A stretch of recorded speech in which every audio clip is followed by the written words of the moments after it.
გამრიცხველიანობა არ აკვაკს. მე მოქალაქე ვარ და მაქვს უფლება ღირსეულად ვიცხოვრო. სასმელი წყალი არ აკვაკს, უნდა გადაგრა ჩვენი პრობლემები. მსჯელობა თქვენს საჭიროებებზე რადიო ათინეთის გადაცემაში ჩვენი თვითმმართველობა. შეგიძლიათ დაგვიკავშირდეთ და პირდაპირ ეთერში შეკითხვები დაუსვათ მათ, ვისაც ხელეწიფება ამ პრობლემების მოგვარება. ყოველ ხუთშაბათს 5:05 წუთზე. ვისმინეთ და გვიყურეთ ინტერნეტში www.radioathinathi.g. თქვენ გაქვთ უფლება ღირსეულად იცხოვროთ. პროექტი ხორციელდება ევრაზიის თანამშრომლობის ფონდის და შვედეთის საერთაშორისო განვითარების სააგენტოს ხელშეწყობით. მოგესალმებით ძვირფასო რადიო მსმენელებო, დღეს ხუთშაბათია და ტრადიციულად რადიო ათინეთის ეთერში გადის გადაცემა ჩვენი თვითმმართველობა. მე არჩილ თოდოა ვარ ამ გადაცემის წამყვანი. ჩვენ განვაგრძობთ, რა თქმა უნდა, წინა საარჩევნო თემატიკის მიმოხილვას და დღეს ჩვენი გადაცემის სტუმრები არიან ბატონები ლაშა გოგია და მერაბ ქვარაია, ისინი გახლავან ქართული ოცნების საკრებულოს პირველი ნომრები, ბატონი ლაშა ზუგდიდის მუნიციპალიტეტში, ხოლო ბატონი მერაბი თვითმმართველ ხალხ ზუგდიდის საკრებულოს პირველი ნომერი. მოგესალმებით ბატონებო, მადლობას გიხდით ჩვენს გადაცემაში მობრძანებისათვის.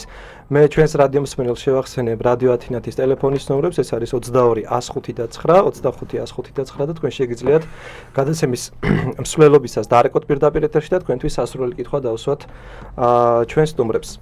ბატონო ლაშა, როდის და რატომ მოხდა თქვენი როგორც საკრებულოს კანდიდატის შერჩევა და იგივე კითხვა მექნება ბატონ მერაბთანაც, მოდი თქვენგან დავიწყოთ და ბარემ აქვე გკითხავთ, რატომ თქვენ შემთხვევაში ზუგდიდის მუნიციპალიტეტი და რატო ამარა დავუშვათ თვითმმართველი ქალაქი?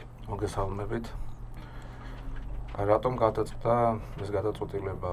მე ვიღეთ პოლიტიკურმა გუნდმა მთლიანად და მიიღო პოლიტიკურმა საბჭომ ქართული ოცნების და ამიტომ გადაწყდა ეს თემა ჩემდა კონკრეტულად და რატომ მუნიციპალიტეტში ესეც გუნდის გადაწყვეტილება იყო და იყო ჩვენი ერთობლივი მთლიანად ქართული ოცნების და კოალიციის გადაწყვეტილება. კი ბატონო.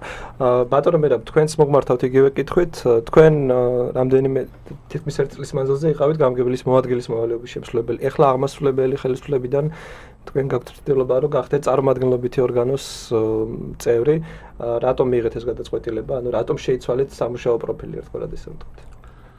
მოგესალმებით არჩილ, მივესალმები ასევე ჩვენს რადიოს მსმენელს, ჩვენ ზუგდიდელებს.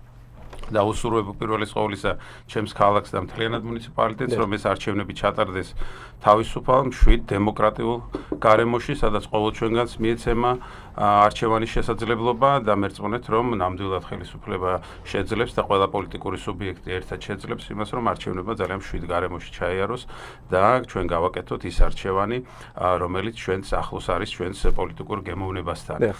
ბუნებრივია, საკითხი არის აბსოლუტურად სწორად დასმული, კითხვა არის სწორად დასმული.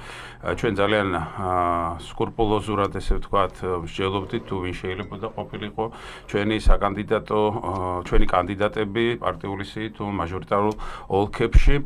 საბოლოო ჯამში ბუნებრივია ყურადღება მიექცა გამოცდილებას, პროფესიულ გამოცდილებას, გავლილი ცხოვრების გზას. ჩვენ შევეცადეთ, რომ პარტიულ სიებში ყოფილიყო ყველა თაობის ადამიანი, ყოფილიყო სხვადასხვა პროფესიის ადამიანები, რომლებიც შეძლებდნენ წარმოედგინათ საზოგადოების ესა თუ ის ჯგუფები და ინტერესები საკრებულოში და სწორედ ესეთი მსჯელობების შემდეგ მრავალი სუბიექტური თუ ობიექტური ფაქტორის გათვალისწინებით მოხდა შერჩევა იმ პარტიული სიებისა, რომელიც წარმოადგინა კოალიცია ქართულმა ოცნებამ და ჩემთვის ძალიან დიდი პატივია თუ მე მერგო ყოფილიყავი პირველი ნომერი იმ სიაში, რომელიც იბრძვის ქალაქის საკრებულოში უმრავლესობის მოსაპოვებლად. მე მინდა მეორე კითხვაზეც გაგცეთ არჩილ პასუხი. მე მაქვს როგორც აღმასრულებელ, ასევე წარმომადგენლობით ორგანოში მუშაობის გამოცდილება. მე გახლავართ 1998 წლის მოწვევის საკრებულოს წევრი, ასევე ვიყავი 2002 წლის მოწვეული საკრებულოს წევრი და სწორედ ჩვენი ესეთი მსჯელობების და ანალიზის შედეგად მიზანშეწონილად მივიჩნიეთ, მე წარმომედგინა, ანუ ყოფილიყავი ერთგვარი ლიდერი იმ გუნდისა, რომელიც ქალაქის საკრებულოში მოხდება და იქნება აი წარმომადგენლობის ფუნქციებით აღჭურვილი გუნდი. მადლობთ ამწურავი პასუხისათვის. თქვენ გიწევთ ცოტა განსხვავებული ტიპის თვითმმართველობებში მოსვლა. სპეციფიურად ოდნავ განსხვავებული არ კი არა და შეიძლება მკვეთრად განსხვავებულიც არის მუნიციპალიტეტი თვითმმართველი ქალაქისაგან. ბატონ ლაშა, რა იქნება თქვენი ძირითადი პრიორიტეტი საკრებულოში მოსვლის შემთხვევაში? რა არის ის 2-3 ძირითადი სფერო, რაზეც პირველ რიგში გაამახვილებთ ყურადღებას და ამის შემდგომ თქვენ რომ გვესაუბროთ თქვენს პრიორიტეტებზე. ძირითადი პრიორიტეტები ეს არის ინფრასტრუქტურული პროექტების განხორციელება ყველა სოფელში თუ თემში.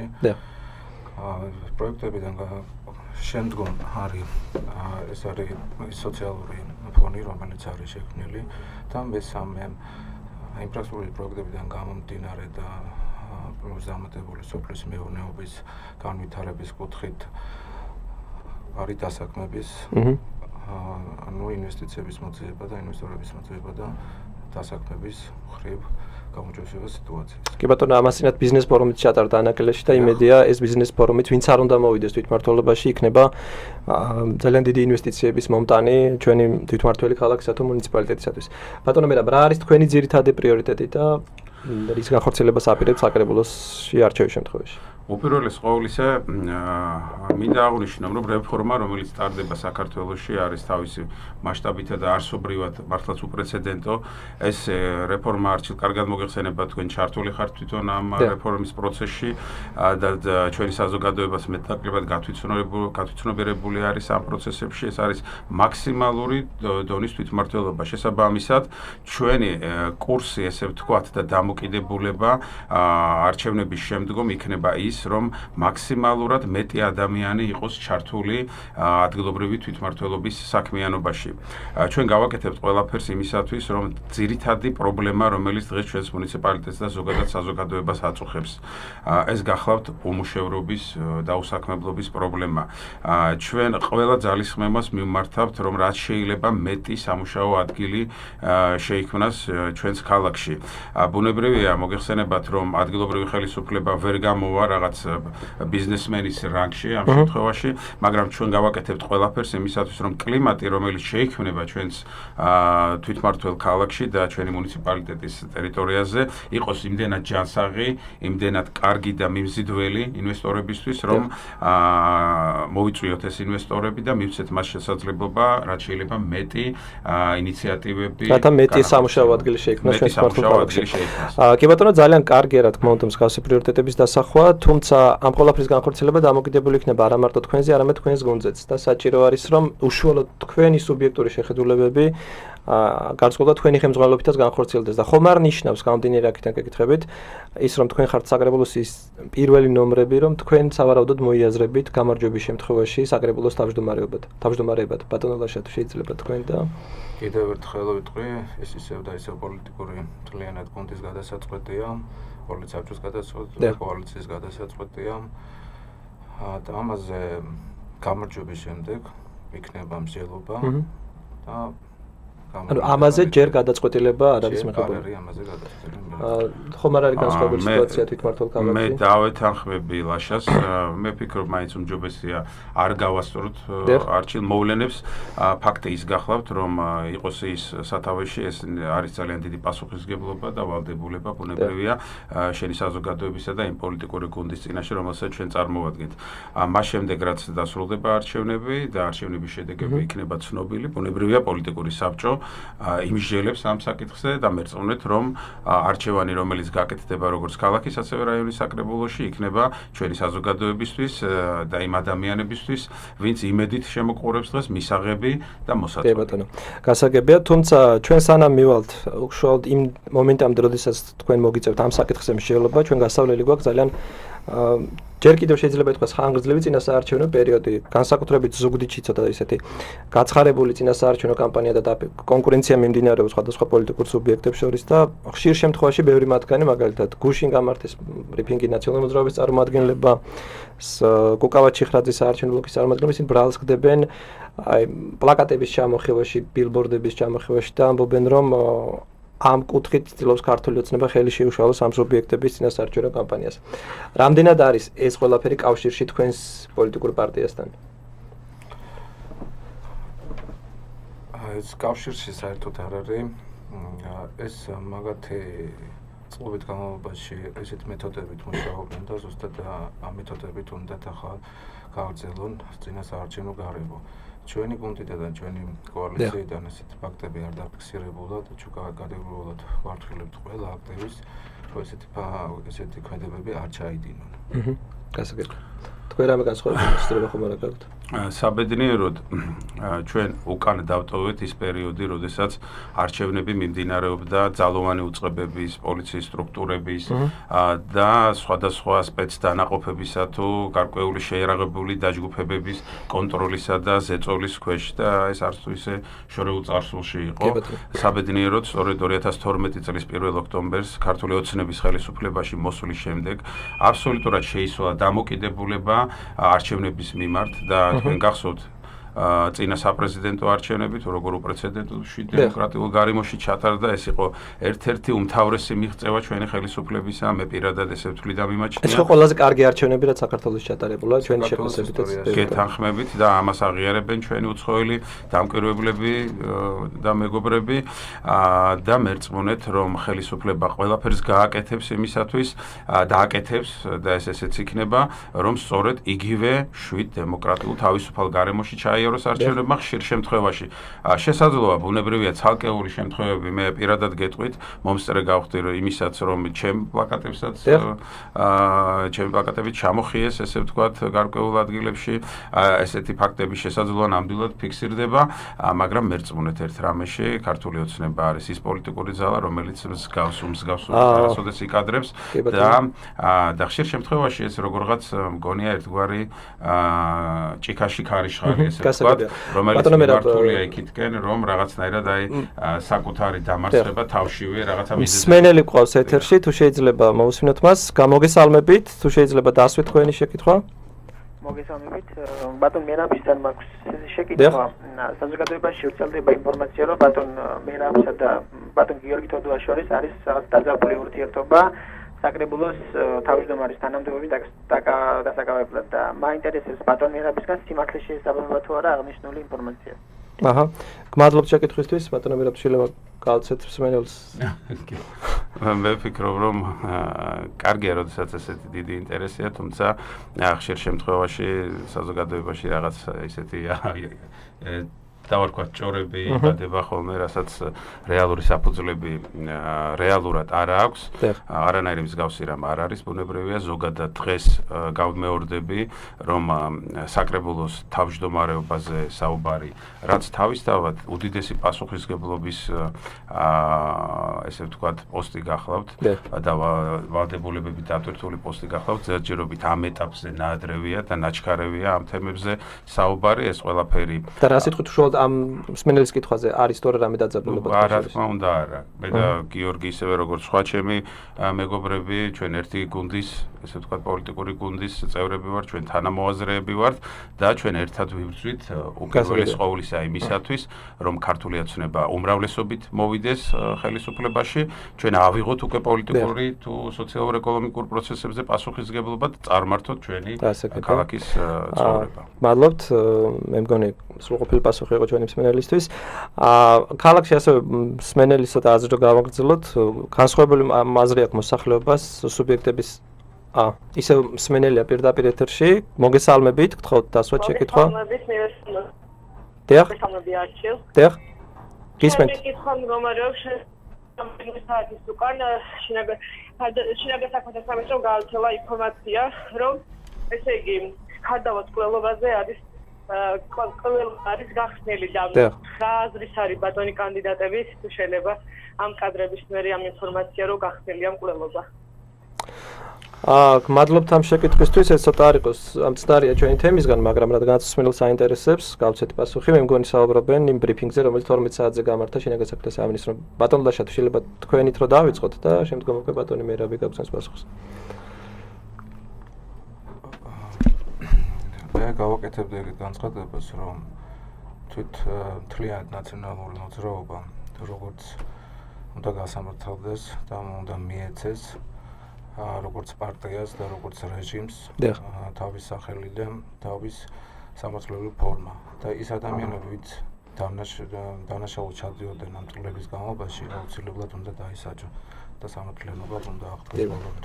ბატონო მე თქვენი კომენტარით შეიძლება და ბუნებრივია ძალიან მძიმე იყო მოსასმენად ის პრესკონფერენცია რომელიც აი აქ სტუდიაში წამოსulis წინ მეც ვიხილე ძალიან ბევრ ჩვენს თანამოქალაქესთან და თანამოქალაქესთან ერთად მე მინდა უპირველეს ყოვლისა მიუსამძიმრო პაატა ქარდავას ოჯახს და მათ უსურვო გამძლეობა და სულიერი მხრეობა შეინარჩუნონ აი ესეთი მძიმე ინფორმაციის მიღების შემდეგ მე პაატას ვიცნობდი მას როგორც ძალიან წესიერ ადამიანს თანამშრომელს რომელიც წლების განმავლობაში მუშაობდა შინაგან საქმეთა ორგანოებში ძალიან მძიმეა ეს ყველაფერი მოსასმენად კიდევ და კიდევ გვახსენებს და არის გამოძახილი იმ უმძიმესი 9 წლიანი პერიოდისა რა დროსაც საქართველოს გაუგონარი ძალადობა იხილა ხელისუფლების მხრიდან და ყველაზე სამწუხარო გახდათ ის რომ სწორედ ხელისუფლება იყო მოძალადე და ბრალდებული არა რაღაც უბრალოდ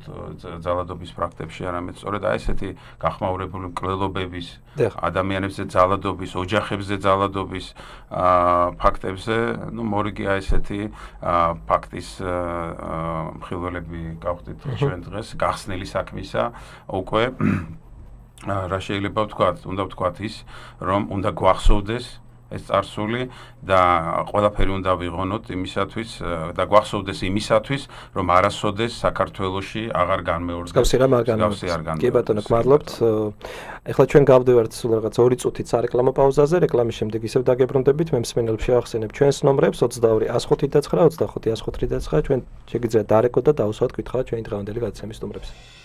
ჩვენ ისევ დავბრუნდით პირდაპირ ეთერში, შეგახსენებთ ჩვენი დღევანდელი გადაცემის სტუმრები არიან ბატონები ლაშა გოგია და ბატონი მირაბ ქვარაია, ზუგდიდის მუნიციპალიტეტის საკრებულოს სიის პირველი ნომერი ბატონი ლაშა გოგია და თვითმმართველ ქალაქ საკრებულოს სიის პირველი ნომერი ბატონი მირაბ ქვარაია ქართული ოცნებიდან.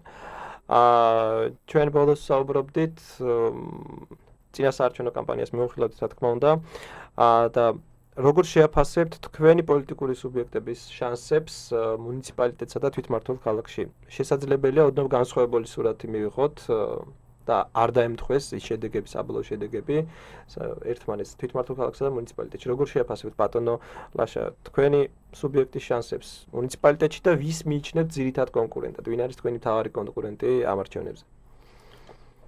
კონკურენტი ყველა არის, ვინც არის დარეგისტრირებული და ვინც გენციყრის, მაგრამ ჩვენ აბსოლუტური უმრავლესობით გავიმარჯვებთ როგორც ქალაქში, ისევე რაიონში. გასაგებია. ბატონო მერაბ თქვენი შეფასება წინასწარი თქვენი შანსების როგორია? მეც ნამდვილად არ დავყოფდი ჩვენს კონკურენტებს რაღაცა პირველ ხარისხოვან და მეორე ხარისხოვან კონკურენტებად. ჩვენ ძალიან სერიოზულად უდგებით ამ არჩევნების პროცესს და ზოგადად საზოგადოების აზრს და მათ დამოკიდებულებას არჩევნებისადმი. შესაბამისად, ყველა კონკურენტს ძალიან სერიოზულად აღვიქვამთ, თუმცა ერთი რამ მინდა გითხრათ. ყველა კვლევა, ყველა ანალიზი აჩვენებს იმას, რომ ქართული ოცნება გახლავთ უდავო ფავორიტი, ქართული ოცნება დიდი უპირატესობით გაიმარჯვებს და აი ამ შედეგებს ჩვენ ვიხილავთ სწორედ 15 ნოემბრის არჩევნების გამოსავალს. გასაგებია. თქვენი შეფასებიდან, თქვენი შანსებთან მიმართებაში რო შევაფასოთ უკვე წინასაარჩევნო გარემო. მეც ვეთანხმები იმას, რომ წინასაარჩევნო გარემო ქვეყანაში არჩევნებიდან არჩევნებამდე უმჯობესდება, თუმცა გარკვეული ხარვეზები თან ზდევს ხოლმე ამ არჩევნებს, რომლებიც საჭიროებენ მოგვარებას. გამერდების ხშირად მართავენ თქვენი ოპონენტები რაღაცა ბრიფინგებს, ბრალზდებენ სხვადასხვა საკითხებში. როგორ აფასებთ თქვენ წინასაარჩევნო გარემოს? გაცილებით უკეთესი არის ის თუ არა საპრეზიდენტო არჩევნებთან მიმართებაში თუ პრეზიდენტის არჩევნები უფრო მშვიდი იყო ქვეყანაში? ბატონო ლაშა, შეიძლება თქვენი დავიწყოთ.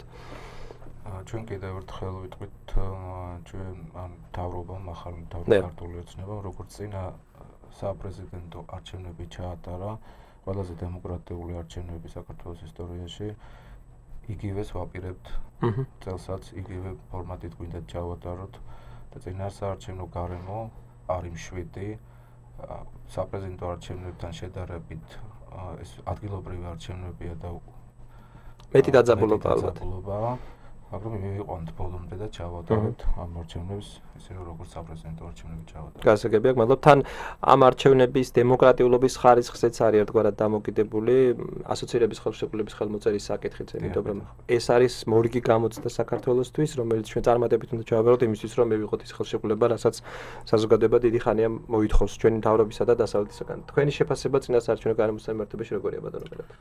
ჩემ ბუნებრივია მეთანხმები ლაშას არჩილ და ალბათ საზოგადოების დიდი ნაწილი დამეთანხმება იმაში, რომ არის აბსოლუტური თავისუფლება აზრის გამოთქმის თვალსაზრისით, აბსოლუტური თავისუფლება პოლიტიკური გემოვნების გამოხატვის თვალსაზრისით, ნულის პრაქტიკულად ნულის დონემდეა დასული ადმინისტრაციული რესურსის ჩართულობა საარჩევნო პროცესში და პრაქტიკულად მსგავსი დარღვევები თუ რაღაც გამონაკლის შემთხვევას არ ვიტყვით, არ ფიქსირდება და მე ვფიქრობ, რომ ეს არის ჩვენი ზოგადად ჩვენი საზოგადოების მიღწევა, ის რომ თავად ხელისუფლება და საზოგადოება არის მოტივირებული იმისათვის, რომ არჩევნები ჩატარდეს ისე, როგორც ეკადრება ნორმალურ განვითარებად თუ განვითარებულ დემოკრატიულ ქვეყანას. თან ამ არჩევნებს ზუგდიდში ძალიან ისეთი სოლიდური სადამკვირვებლო მისიები იქნებიან, საერთაშორისო გამჭვირვალობასთან ერთად ზუგდიდში იმუშავებს ახალგაზრდა იურისტთა ასოციაცია, სამართლიანი არჩევნები, ასევე ჩვენ მქონდა შეხვედრა რამდენჯერმე ამერიკის ელჩთან, რომელმაც დაადასტურა, რომ ბრიტანეთისა და ჰოლანდიის ელჩებთან ერთად დააკვირდება არჩევნებს და მეც მაქვს იმედი და სურვილი იმისა, რომ ეს არჩევნები რა თქმა უნდა კარგად და დემოკრატიულად ჩაიეროს. ასევე რა თქმა უნდა იყო პატარ-პატარა ინციდენტები, მაგალითად ერთ-ერთ მოქალაქე ჟურნალისტთან მიმართებაში რაღაც რუხში მოხდა ინციდენტი, თუმცა სასურველია, რომ მსგავსი ფაქტები აღარ მოხდეს და მე მოუწოდებ ყველა იმ ადამიანს, ვინც რაღაც დარღვევის ფაქტში ესწრება არ აქვს მნიშვნელობა, რომელი პარტიის მხრიდან მოგმართოს. ჩვენ არასამთავრობო ორგანიზაციებს უწყებათა შორის კომისიას, ეს არის ძალიან კარგი მექანიზმი იმისთვის, რომ არჩევნები მშვიდ თავისუფალ გარემოში ჩატარდეს. მე დავაზუსტებდი უბრალოდ არჩილ, რომ სწორედ ესა გახლავთ ქართული ოცნების უპირატესობა, ესე ვთქვათ და გეგმებით და ამოცანებით ამას უკავშირდება ჩვენი ინტერესი არა ის მარტო რომ გავიმარჯვოთ, არამედ ჩვენი ინტერესი გახლავთ ის, რომ ღირსეულად გავიმარჯვოთ. ასე ძალიან მნიშვნელოვანია ის, რომ ნებისმიერ დონეზე ხელისუფლებაში საზოგადოების ყველა ფენის წარმომადგენელი იყოს წარმოადგენელი და გამდი არქიდან გითხავთ, როგორ წარმოგიდგენიათ თქვენ თანამშრომლობა თქვენს ოპონენტებთან, ვინც იქნებიან საკრებულოში. ბუნებრივია, რომ თუკი თქვენ გამოходით უმრავლესობაში, როგორც არის თქვენი შეფასება, უმრავლესობასთან ერთად იქნება უმცირესობა, რომელიც დაკომპლექტდება თქვენი ოპონენტების მხრიდან. რა სახით აპირებთ თქვენ მათთან თანამშრომლობას? ეს წინასაარჩევნო დაძაბულობა, რაც ზოგადად ქართულ ოცნებასა და ნაციონალურ მოძრაობასთან სხვა პარტიებს შორის არის, ხომ არ იქნება ხელისშემშლელი ფაქტორი იმისა, რომ გამარჯვების შემთხვევაში ქართულ მოძრაობამ კარგად ითანამშრომლოს ოპონენტებთან? არ იქნება შემშლელი, იმიტომ რომ კიდევ მეორებ ოვალთ აბსოლუტური უმრავლესობით და მივიყვანთ იმ საქმეებს, რომელიც წარმოვიწყებთ 4 წელიწადის განმავლობაში ბოლომდე. თქვენ როგორ წარმოვიდგენთ? თქვენ გარკვეულწილად გაქვთ გამოცდილება კიდევაც საკრებულოსთან, რომელიც თქვენი ოპონენტი იყო, ანუ თანამშრომლობის ვიზახი, ანუ როცა გამგეობა იყო ქართული ოცნებით დაკომპლექტებული საკრებულო ნაციონალური მოძრაობით. გაგრძელდება ეს გარკვეულწილად ბჭყალი ვთქვა ტრადიცია თუ მე ერთ-ერთ დებატებში აღნიშნე არჩილ და ეხლა გამეორდები, დიახ, იყო ეს თანამშრომლობა, ესე ვთქვათ, დავარქვათ, ეს არის იძულებითი თანამშრომლობა სხვადასხვა პოლიტიკურ ჯგუფებს შორის, რომლებიც ფიქსირდება ხშირად, რომ ხვდებიან სხვადასხვა შტოში ხელისუფლების, თუმცა ეს პერიოდი, რასაც კოჰაბიტაციას ეძახიან, სრულდება საქართველოში ადგილობრივი არჩევნებით. ქართული ოცნება ემზადება ხელისუფლებაში მოსასვლელად, რათა სწორედ მოხდეს ადგილობრივ დონეზე პასუხისმგებლობების აღება.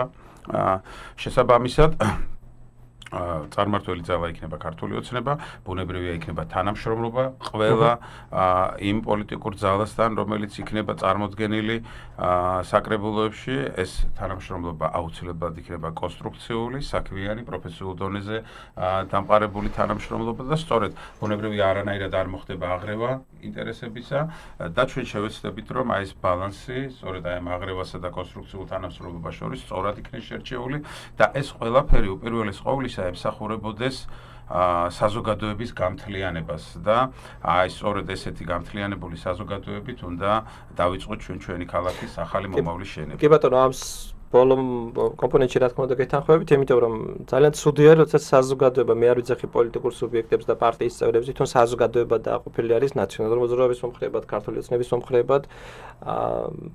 ფიქრობ, რომ განსხვავებული პოლიტიკური შეხედულება უნდა იყოს ის მხარე, რომელიც პატივსაცემი მხარე, იმიტომ რომ ვართ ადამიანები, განსხვავებული შეხედულებები და რა თქმა უნდა თვითმმართველობა ყველა ადამიანის ინტერესი უნდა დააკმაყოფილოს მეთოდებად. პიროვნული ინტერესებამდე არ უნდა იყოს დაყვანილი რაღაცა განსხვავებული პარტიული შეხედულებები. ჩვენ ბოლოსკენ რო წავიყვანოთ უკვე გადაცემა, სულ რაღაც რამდენიმე წუთი დაგვრჩა გადაცემის დასრულებამდე. მე კიდევ ერთხელ გითხავთ პრიორიტეტებზე, პატარა ჩაკითხვებს გავაკეთებ.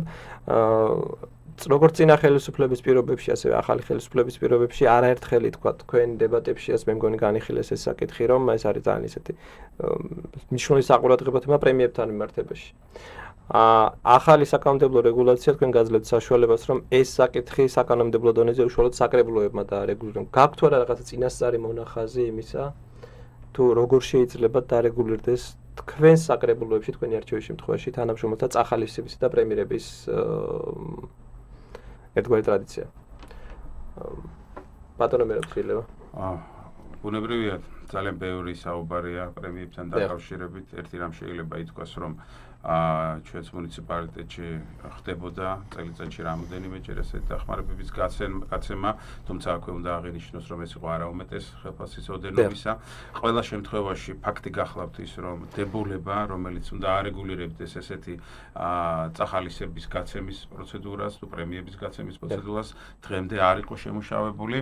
ჩვენ გვაქვს გარკვეული მოსაზრებები ამასთან დაკავშირებით, თუმცა ეს ამ ეტაპზე გახლავთ მხოლოდ მოსაზრებები, როგორც კი საკრებულო შეიკრიბება, საკრებულო იმსჯელებს აუცილებლად ამ თემაზე და ნებისმიერი წამახალისებელი პრემია თუ დახმარება გაიცემა მხოლოდ და მხოლოდ ამ დებულების შესაბამისად, რომელშიც პუნქტობრივად გაიწერება ყველა ის აუცილებელი პირობა, რაც უნდა ახლდეს თან აი ესე წამახალისებელი. კი ბატონო, თუ ზუგდიდი გახდება კარგი პრეცედენტი ამისთვის, მე მგონი ძალიან კარგი იქნება.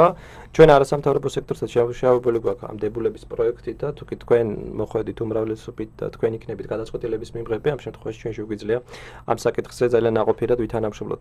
მოდი პრემიებთან ერთად გითხავთ ძალიან მნიშვნელოვან საკითხზე, რომელიც თან ახლავს ამ რეფორმას. ჩვენ ვიცით, რომ თუ არ ვცდები 20 მაისს საკრებულოს თავმჯდომარემ გამოსცა ბრძანებულება მუნიციპალიტეტის ლიკვიდაციის შესახებ, რაც ავტომატურად ნიშნავს, რომ ყველა საჯარო მოხელი ჩაითვლება ლიკვიდაციასთან დაკავშირებით გათავისუფლებულად, ალბათ თქვენც მიიღეთ შეტყობინება შესაძლო გათავისუფლების შესახებ. ამის შემდგომ ახალარჩეულ თვითმმართველობას აქვს საშუალება ან დროებით მოვლენებში მსვლელობი დანიშნოს, ან ჩაატაროს პირდაპირ კონკურსი. ბატონო ლაშა, როგორი იქნება თქვენი როგორც საკრებულოს წევრის, თუ შეიძლება რაღაც ამდეობის პირის საკრებულოში დამოკიდებულება საკადრო საკითხებთან მიმართებაში, რა იქნება ის ძირითადი აქცენტები, რაზეც თქვენ ყურადღებას გაამახვილებთ საჯარო მოხელის შერჩევისას? კონკურსის წესით უნდა ჩატარდეს და პირველ რიგში უნდა იყოს გათვალისწინებული პროფესიონალიზმი, კონკრეტული პიროვნების, კონკრეტულ თანამდებობას. კი ბატონო. ეს იქნება პრიორიტეტი. გასაგებად თქვენც იგივე აზრზე ხართ ალბათ. ყველა შემთხვევაში ეს იქნება ერთ-ერთი უმთავრესი საზრუნავი ჩვენი საკრებულოსი და იმ მერისა, რომელსაც აერჩევს ზუგდიდი და მერწმუნეთ, ეს იქნება ქართული ოცნების კანდიდატი ირაკლი გოგოხია. რაიონის დონეზე ბატონი ედი შერთოლორაია. ჩვენი პოლიტიკური გუნდი უპირველეს ყოვლისა იზრუნებს იმისათვის, რომ ეს კონკურსები იყოს მაქსიმალურად გამჭვირვალე, მაქსიმალურად ობიექტური და ყველა ადამიანს მიეცეს მასში მონაწილეობის საშუალება. მე ჯერ კიდევ იმ ეტაპზე, როდესაც შეიცვალა გამარჯვების ხელისუფლება, ვიყავ ერთ-ერთი პირველი, ვინც სწორედ ამ ინიციატივით გამოდიოდი, მაშინ რიგი მიზეზების გამო, მათ შორის ობიექტური მიზეზების გამო, ვერ მოხერხდა, რომ ამ გზით წავსულიყავით ჩვენ. ეხა უკვე დადგა დრო, როდესაც უნდა შეიქმნას ესეთი კომისია და ყველა ადამიანს უნდა მიეცეს შესაძლებლობა მოსუჯოს საკუთარი ძალები და იქნეს ჩართული იმ ადგილობრივი თვითმმართველობის ორგანოში, რომლის არჩევნების პროცესში ჩვენ. კი ბატონო, რა თქმა უნდა, თვითმმართველობის მე არ ვიძახი თანამდებობის პირებზე, თანამდებობის პირის დანიშვნა გამგებელს მე შეუძლია თვითონ დანიშნოს, მე ვიძახი საჯარო მოხელებზე პირველ რიგში აუცილებლად თავისუფალი უნდა იყოს ისინი რაღაცა პარტიული შეხედულებებისგან, შეიძლება მას განსხვავებული პოლიტიკური შეხედულება ჰქონდეს, მაგრამ თუ კი საკმაყოფილებს ყველა ამ კრიტერიუმს, მისი განსხვავებული პოლიტიკური შეხედულება არ უნდა იყოს მის დანიშვნისთვის ხელი შემცვლელი ფაქტორი. ჩვენი დრო უკვე იწურება და ბოლოსკენ რო წავყავდეთ გადაცემა, თქვენ გაძლევთ თითო წუთს იმისთვის, რომ თქვენ კიდევ ერთხელ მიმართოთ ამ მომრჩევლებს და კიდევ ერთხელ აუხსნათ ის თუ რატომ უნდა გააკეთოს 15 ივნისს ამომრჩეველმა არჩევანი თქვენზე, თქვენ სასარგებლოდ და არა სხვა პარტიის სასარგებლოდ. ბატონ ლაშა, თქვენი დავიწყოთ, შემდგომ უკვე ბატონი მერაბი მიმართავს თავის ამომრჩევლებს. მთლიანად ზუგდიდის ამომრჩევლებს, როგორც ქალაქის, ისე მთლიანად რაიონის ამომრჩევლებს თხოვ ხმარობ მისცეს ჩვენ გუნდს, ქართულ ოცნებას, კოალიციას რაიონში გამგებლად ავირჩიოთ ბატონი ედიშერ თელორაია, ქალაქში მერად ავირჩიოთ ბატონი ირაკლი გოგოხია და ჩვენი ყველა მაჟორიტარს რო გავიდეს და მისცენ ხმა ჩვენმა ამომრჩეველმა. იმიტომ რომ ჩვენ მოვალთ ერთი გუნდით და ქვეყნის ადგილობრივი დონეზე გავაკეთებთ იმ საქმეებს, რომელიც ქართული ოცნება პირდება მოსახლეობას. კი ბატონო, ბატონო მერაბ შეიძლება თქვენ რომ მიმართოთ თქვენს ამომრჩევლებს? მე მინდა უპირველეს ყოვლისა მადლობა უთხრა ჩვენი მუნიციპალიტეტის ცხოვრებლებს და ყველა იმ ადამიანს, რომელიც მოთმინებით ელოდება, რომ ჩვენი ქვეყნის ცხოვრება შებრუნდება და წავა სასიკეთო ცურების მიმართულებით. მინდა ყველას უთხრა მადლობა იმ რწმენისათვის, იმედისათვის, რომელსაც ჩვენ გრძნობთ. ქართული ოცნების წარმომადგენლები, მინდა მადლობა უთხრა ყველას იმ დობისათვის, რომელიც მათ გამოხატეს 2012 წლის არჩევნებში, როდესაც ჩვენ შევცვალეთ ხელისუფლება და ქართული ოცნება საპარლამენტო დონეზე მოვიდა ხელისუფლებაში. მადლობა მინდა უთხრა ყველას იმისათვის, რომ ჩვენ გამოგვიცხადეს ნდობა და ჩვენ შევცვალეთ ხელისუფლება საპრეზიდენტო დონეზე და 2013 წელს უკვე მეორედ შევძელით, რომ ქართული ოცნების კანდიდატი იყო, გამხდარიყო საქართველოს პრეზიდენტი. ეხლა უკვე მესამე ეტაპი გახლავთ ხელისუფლების ცვლილებისა და მე ღრმად ვარ დარწმუნებული, რომ საზოგადოება დობის მანდატს ჩააბარებს ქართულ ოცნებას. ამისათვის აქ არის ერთი ტექნიკური დეტალი, რომელსაც მე მიმართავ ჩვენს ამომრჩევლებს, ჩვენ საარჩევნო უბნებზე დაგვხდება 3 ბიულეტენი. პირველი ბიულეტენი ეს იქნება ქალაქის მერის, სოფლების დონეზე რაიონის გამგებლის ბიულეტენი, სადაც შემოხაზული 41 ნიშნავს იმას, რომ ჩვენ რაიონის გამგებლად ედიშერ თოლორაიას, ხოლო ქალაქის მერად ირაკლი გოგოხიას ავირჩევთ. მეორე ბიულეტენი ეს იქნება პარტიის ბიულეტენი, სადაც შემოხაზული 41 ნიშნავს იმას, რომ ჩვენ ავირჩევთ პარტია ქართულ ოცნებას და მესამე ბიულეტენი ეს იქნება მაჟორიტარი კანდიდატის ბიულეტენი, სადაც შემოხაზული 41 იქნება ნიშანი იმისა, რომ ჩვენ ავირჩევთ ქართული ოცნების მაჟორიტარი დეპუტატობის კანდიდატი. მე ამ შემთხვევაში გახლავართ მაჟორიტარი დეპუტატობის კანდიდატი და წინასწარ ვუხდი ყველა ადამიანს მადლობას მხარდაჭერისათვის, არჩევნებში მონაწილეობისათვის, იმედისა და რწმენისათვის, რომელიც ჩვენ გვაქვს მომავლის და მომავლის იმედით აღვავსებს ყველას. ასე რომ სამჯერ შემოხაზული 41 ეს იქნება უპირობო მხარდაჭერა ქართული ოცნებისადმი და ყველანი ერთად ავირჩევთ უფრო ნათელ მომავალს და ერთად ვიზრუნებთ ჩვენს ქალაქსა და ჩვენს მუნიციპალიტეტს. გასაგებია. მთავარია რომ არჩევნებმა ჩაიარა ძალიან მშვიდ თავისუფალ გარემოში, ყველა საარჩევნო სუბიექტს უნდა ჰქონდეს თანაბარი შესაძლებლობა მიაღწიოს წარმატებას და სასურველია რომ როგორც საკრებულოში ასევე ქალაქში ასევე მუნიციპალიტეტში საკრებულო აკმაყოფილებდეს საკრებულო წარმოსახავდეს ყველა ფენის, ყველა სოციალური ფენის ინტერესებს.